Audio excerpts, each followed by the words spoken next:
이 무릎은 수천 년 동안 구도자들이 자기를 찾는 화두로 삼아왔습니다.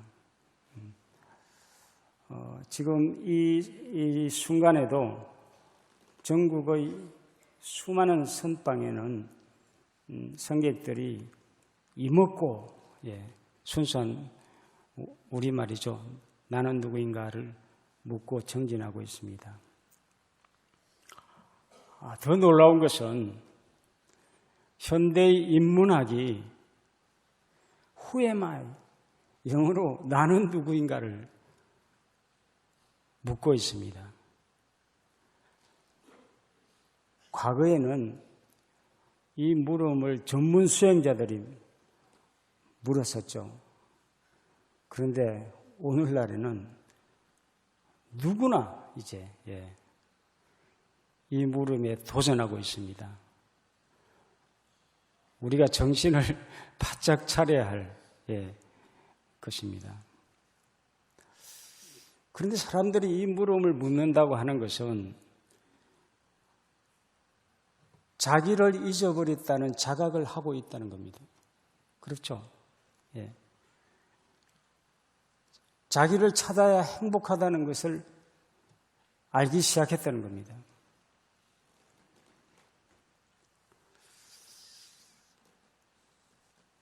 그런데 사실은 그 외에 수많은 사람들은 자기를 잃어버린 삶을 살면서 고통하고 있습니다.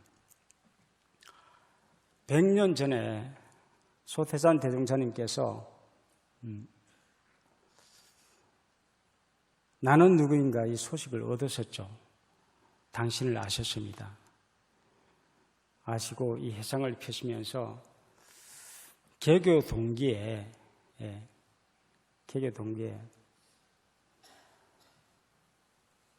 파란 고의 일체 생명을 광대무량한 낙으로 인도하겠다고 선언하셨죠. 저는 이 본문을 요즘 읽으면서 너무 가슴이 벅찼습니다. 저도 현장에서 교화한다고 한 40여 년을 지났습니다. 그런데 원불교로 인도하는 사람을 제가 얼마나 했겠습니까? 손을 꼽을 정도죠. 그런데 대종사님은 이 법을 펴시면서 일체 생명을 제도하겠다고 이야기하셨단 말이죠. 이게 놀랍지 않습니까? 어떻게 일체 생명을 제도하실까? 어떤 도구를 가지고 하셨을까? 여기에 이 물음이 궁금한 겁니다. 어떤 반야용선을 띄우셨길래 일체 중생을 그냥 한꺼번에 제도하시겠다는 건가?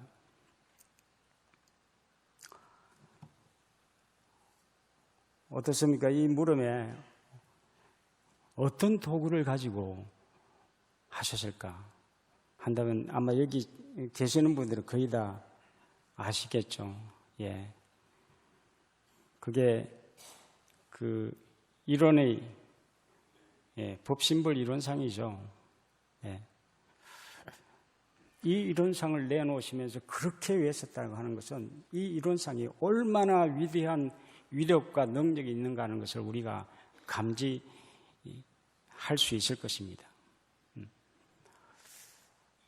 교육품 8장에 보면 이 법신불 이론상을 실생활에 활용하기 위해서 3가지 중요한 덕목을 말씀하셨어요. 아마 기억하실 겁니다. 그 중에 첫 번째가 견성성불의 화두입니다. 그죠? 나는 누구인가를 찾아가는 화두로 삼으라 했습니다. 이것은. 정말 그렇게 다른 것 다 내려놓고 여기에 온 정성을 쏟고 있는가? 이제 원불교 100년에 또 새로 출발하는 지금 이 교단의 이 출발점에서 한번 깊게 생각해 봐야 되지 않을까. 근데 이 진리를 제대로 좀 이렇게 조명해 볼 필요가 있구나, 오늘. 자, 불생이라고, 불멸이라고 했는데, 불생이 뭡니까? 불생. 아니, 불자, 태어나지 않았다는 거예요.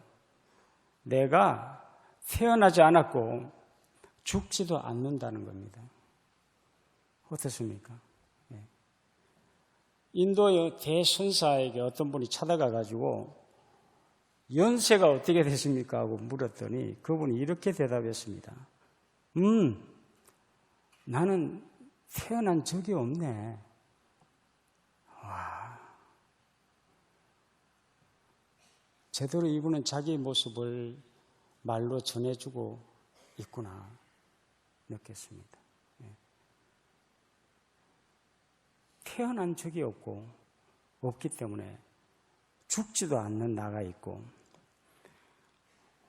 이렇게 돌아보면 이 죽는 나가 있잖아요. 죽고, 살고, 태어나고 죽는 나가 있지 않습니까?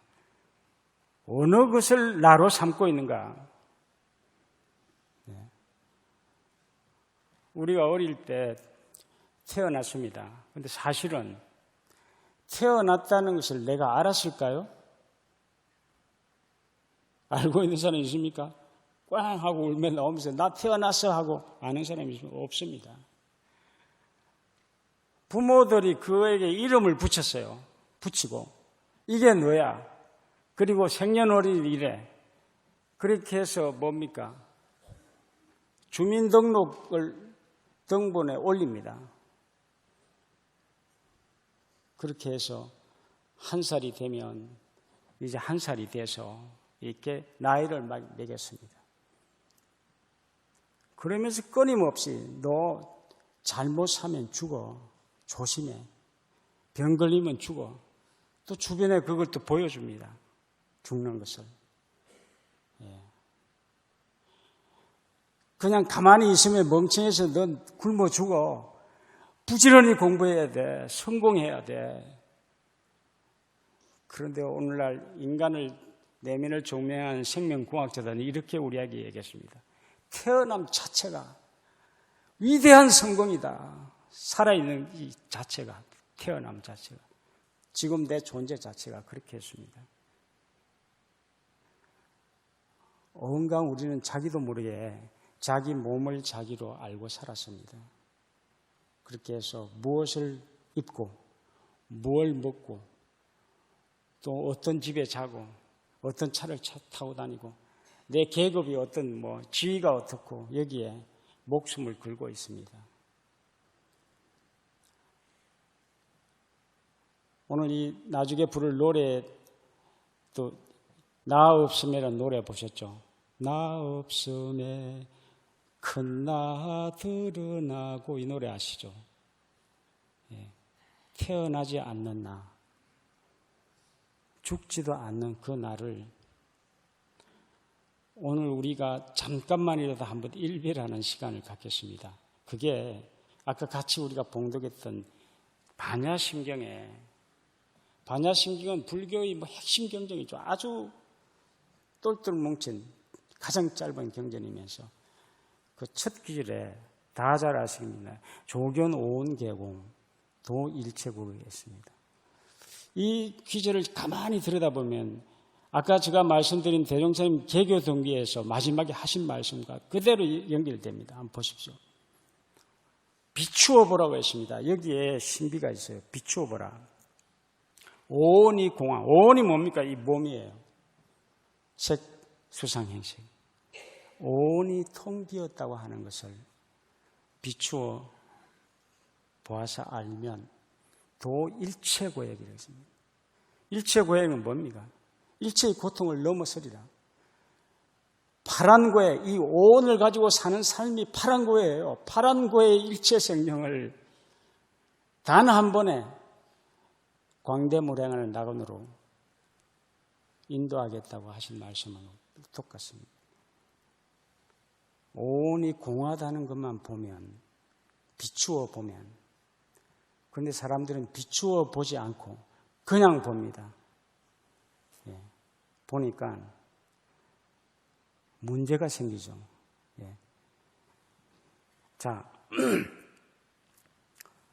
이 조견이라는 걸 정확히 한번 체험해 보도록 하겠습니다. 전부 여기 실제 있는 이 법신부를 한번 쳐다봐 주십시오. 저 법신불 둥근 상하 좌우로 그 배경을 한번 봐보십시오. 무엇이 보이는가? 배경. 무엇이 보입니까? 네? 아무것도 안 보입니까? 네. 아무것도 안 보이는 것이 사실은 답입니다. 아무것도 없지만 저것을 한문으로 하면 허공이라고 그러죠. 예. 텅 빈, 무한히 펼쳐진 허공이 보입니까? 네. 조견하는 겁니다, 저게. 나타난 상에 꽂히는 것이 아니고 그 뒷배경을 보게 되면 어떤 현상이 일어나는가?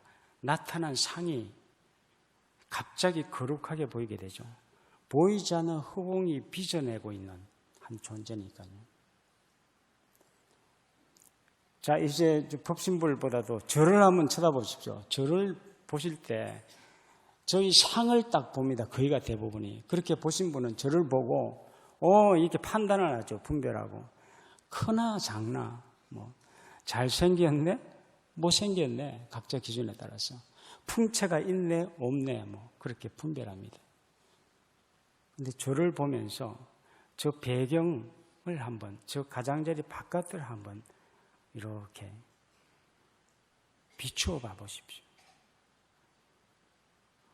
그러면 저희 존재가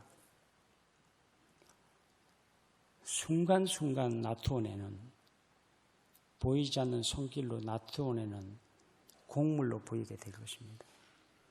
전혀 다른 모습이 보이기 시작합니다. 이것을 정확히 이해할 수 있는 본문을 한번 소개하겠습니다. 아까 같이 봉독했는데요. 26장이죠. 성립품. 선원 대중에게 100년 전에 대종사님이 이렇게 물었습니다. 누가 이 가운데 허공법계를 완전히 자기 소유로 이전 정리하는 사람이 있느냐고 물었습니다. 그런데 대중이 아무 대답이 없었습니다. 이 물음은 100년이 지난 오늘날에도 대종사님 지금 우리한테 묻고 있을 겁니다. 지금 이 자리에서도 묻고 있습니다. 100년이 지난 오늘날에도 아마 이 자리에는 이 물음에 대답하실 분이 있을 겁니다. 그런데 우리 주변을 살펴보면 아무도 여기에 관심이 없습니다.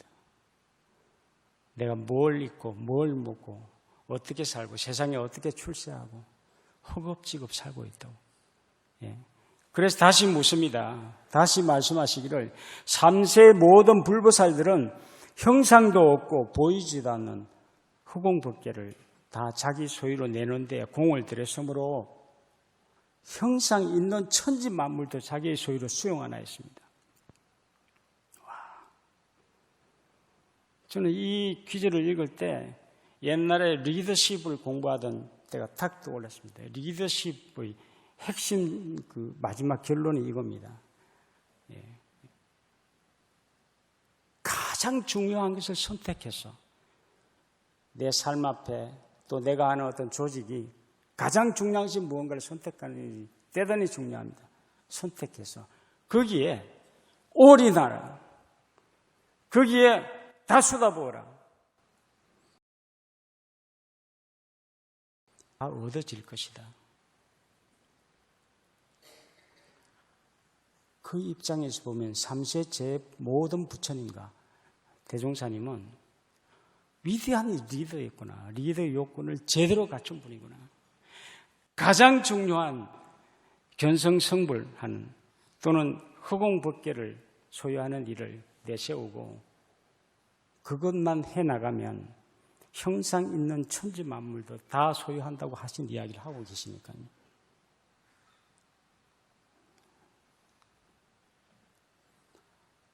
그 다음에 이렇게 이야기하십니다.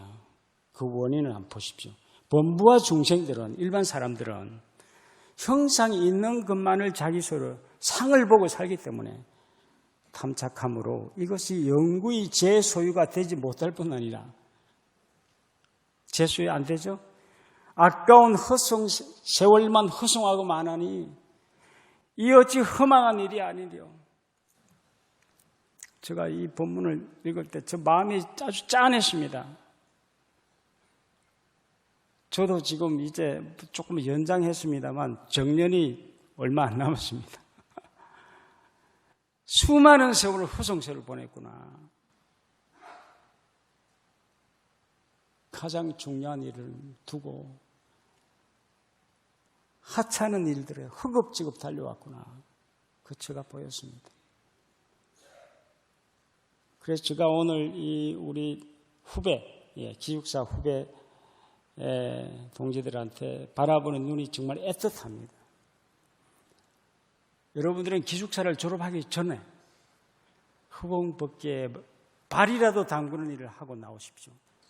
그렇지 않다면 이 세상을 주도할 수가 없습니다.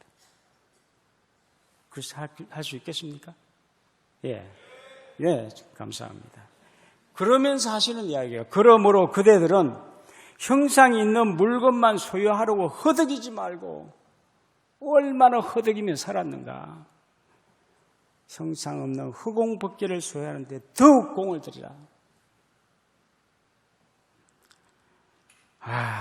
정말 참 지금 저에게 적실한 본문이었습니다.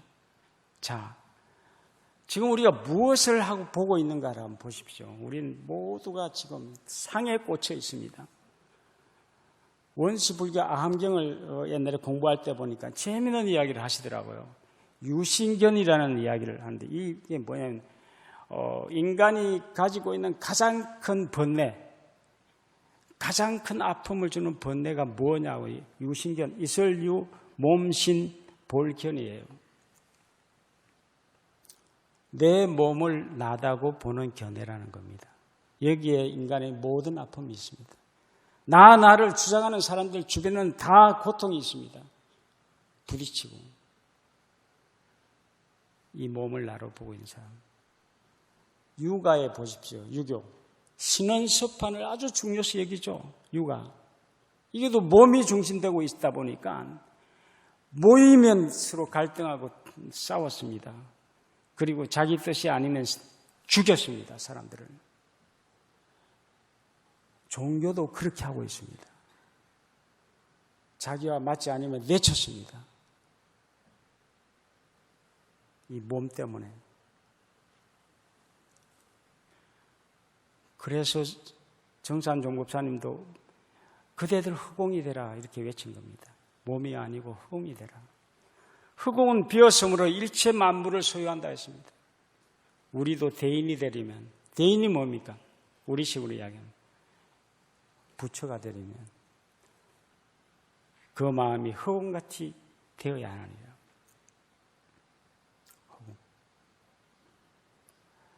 자, 우리가 여기서 아주 놀라운 이야기를 하나 드리겠습니다. 이건 다 알고 있는 내용이에요. 우리가 너무 잘 아는 내용입니다. 금강경의 샤국의 맨 마지막 귀절이죠. 범소유상 계시 허망. 무릇 상이라고 하는 것은 허망하다 했습니다. 약전재상 비상. 만약에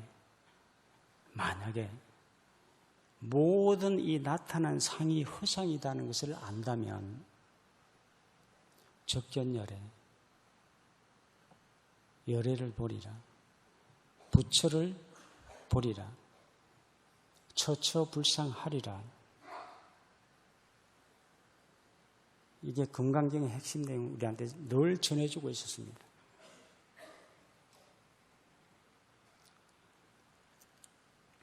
대종사님은 나를 찾으신 분입니다. 그렇죠? 그래서 아까 그 조견하다고 하는 내용이 보니까 이론상 법어에서 정확히 알려주고 있었습니다. 이 원상의 진리를 각하면 깨달으면 보게 되면 시방삼계가 다 오가의 소유인 줄 알며 이론의 소유이기도 하고 허공의 소유죠. 예. 이름은 각각 다르나 둘이 아닌 줄 알며 우주 만물이. 자, 허공에서 보면 이 모든 것이 여러분들도 다 이름은 다르지만 다 그 흑공의 곡물이니까 다 하나죠. 그렇게 우리가 외치는 하나하나, 흑공에서 볼 때 우리는 하나입니다. 다 형제입니다. 더 놀라운 것은 저 흑공 불이문은 둘이 아닙니다. 둘이 아닌 불이문입니다. 흑공은 말이죠. 여러분들 여기에도 다복차 있습니다. 흑공은 밖과 안이 없습니다. 나와 너가 없습니다. 시작과 끝이 없습니다. 그런데 그렇기 때문에 인과 봉의 이치가 음양상서같이 되는 줄 알게 했습니다. 와, 이건 정말 대단한 거죠. 우리가 이 불교의 인과의 법칙이 많은 사람들을 고통 주고 아프게 했습니다. 단편적으로만 보기 때문에 죄를 지으면 죄를 받는다. 이것만 이야기했기 때문에 과보를. 그런데 대종사님은 음양상성과 같이 되는 이게 뭐냐면 죄를 지으면 죄를 받습니다. 그런데 그 죄를 제대로 깨어서 받게 되면 더 큰 복을 받을 수 있는 삶을 살 수가 있죠. 죄 속에 복이 함께 있다. 이게 불이에요. 미운 사람, 나를 미워하는 사람 속에 사실은 나를 사랑하는 모습이 그 속에 있다는 것을 볼 수 있어야 됩니다. 그게 불이문의 소식이에요. 이런 상의 소식이고. 누가 교단 우리 조직을 비판하는 사람이 있다고 한다면 사실은 그는 뜨겁게 우리 조직을 사랑하는 사람입니다. 그렇게 볼 때 우리는 서로 형제를 보게 될 수가 있을 겁니다. 시간이 없으니까 지금 저한테 한두 가지만 더 맞은. 이 원상은 했죠. 눈을 보는 데서는. 지금 우리는 말이죠. 수많은 사람들이 눈을 볼 때 내가 본다고 생각합니다. 내가 듣고, 내가 말하고, 내가 움직이고. 그 나는 누구입니까? 허상의 나, 몸의 나예요. 그 나로 보면 끊임없이 분별합니다. 갈등하고. 그런데 뭐라고 하셨습니까? 대종사님은. 조견, 흑공으로 보라. 이론상으로 보라. 그렇게 볼 때 한 존재가 놀라운 기적으로 보일 겁니다. 흑공으로 들어라. 아까 저기 종을 땡 칠 때 어떤 사람은 시끄럽다고 하는 사람이 있어요. 그 사람은 상으로 보면 시끄러워요. 내가 또 들으면. 내가 조용한 뭘 하고 있는데 땡 하는 게 시끄럽다 합니다. 그런데 여러분들 다 느끼겠지만 저 땡 할 때 흑공에서 비추어 들었기 때문에 깊은 관조가 되었죠. 명상이 되죠. 소리로 해서 여러분들 흑공을 경험하게 됩니다. 나머지 다 마찬가지입니다. 마지막에 마음도 그렇습니다. 내가 생각하고 내가 감정 신호애락을 일으키는 것이 아니고 흑공이 이론이 하기 때문에 그것은 그냥 살아있는 에너지로만 존재할 뿐입니다. 우리 마음의 투영이 말이죠. 세상의 투영이 이 사상을 한다면 제가 요즘 조그만 터밭을 하나 이렇게 움직이고 있는데 이 비가 오고 천둥번개가 치고 눈과 서리가 내리는 것이 저한테는 사실은 귀찮은 정도 싫은 존재였어요. 그런데 터밭을 갖고 보니까 이 모든 것이 모든 생물을 살리는 에너지구나 하는 걸 느꼈습니다. 너무 고맙고 이제는 기다려집니다. 비가 오는 것이 너무 고마워집니다. 한 번도 하지 못했던 고마움이 느껴졌습니다. 마지막에 이야기를 하고 마치겠습니다. 옛 성인의 말씀에 대용사님 말씀 불지품 16장에 사흘의 마음 공부는 천년의 보배요 그랬죠. 100년의 탐낸 물건 하루아침에 티끌이라 하였건만은 했습니다. 사흘. 이게 유심히 우리가 만약에 사흘만 세상을 상을 보지 않고 허공을 간주하는 시간을 갖는다면 천년의 보배를 얻을 것이라고 하는 겁니다. 제가 요즘 조금 맛을 보기에 느끼는 것은 오늘 한나절만이라도 그렇게 세상을 한번 봐보십시오. 이 세상은 거룩한 성물로 가득 차 있다는 것을 일별할 수가 있을 것입니다. 100년이 담는 물건, 내 몸을 통해서 있어도 모든 물건은 하루아침에 틱거린다고 하셨죠. 그러면서 범부는 이러한 이치를 알지 못함으로 자기의 몸만 귀히 알고 마음은 한 번도 찾지 아니하며, 아침부터 거울 보고 자기 몸 다듬고 뭐 하고 바쁘지 저녁 늦게까지 자기 몸을 보지 않는다 했습니다. 돌을 닦는 사람은, 마음 공부하는 사람은 이러한 이치를 알므로 마음을 찾기 위하여 몸을 잇나니라. 그런즉 몸을 잇는다고 했습니다. 그대들은 너무나 유상한 모든 유에, 모든 나타난 것에, 모든 상에 집착하지 말고 영원한 천상락을 얻으라. 우리는 이런 상을 소원한 존재입니다. 이런 위력을 얻고 이런 체성에 합하려고 소원한 분들이에요. 그죠? 그분은 어떻게 삶을 살아야 한다는 것을 지침을 내놨습니다. 우리 어리석은 중생은 그랬죠. 이 몸을 나로 알고 온갖 탐진치로 사는 사람이 우리 어리석은 중생이에요. 이 법신불 이론상을 채받았어. 채받는다는 건 뭡니까? 내가 되는 겁니다. 허공이. 허공을 보면 내가 허공이 돼요. 이것은 대종사님께서 너무나 쉽다, 이 진리를. 이게 얼마나 위대한 진리인가 하는 것을 뼛속 깊게 우리가 받아들여야 됩니다. 바라만 보면, 조견해만 보면 내가 모든 존재를 허공과 하나 될 수 있구나. 누구든지, 유무식 남녀노소 누구든지 쉽게 갈 수 있구나 하는 소식인 것 같습니다. 그래서 이 새롭게 출발하는 이 원불교 100년 이후 우리들이 허공법계를 내 것으로 삼는 아름다운 삶을 함께 한번 열어가 보자고 말씀드리면서 제 이야기 마치겠습니다. 감사합니다.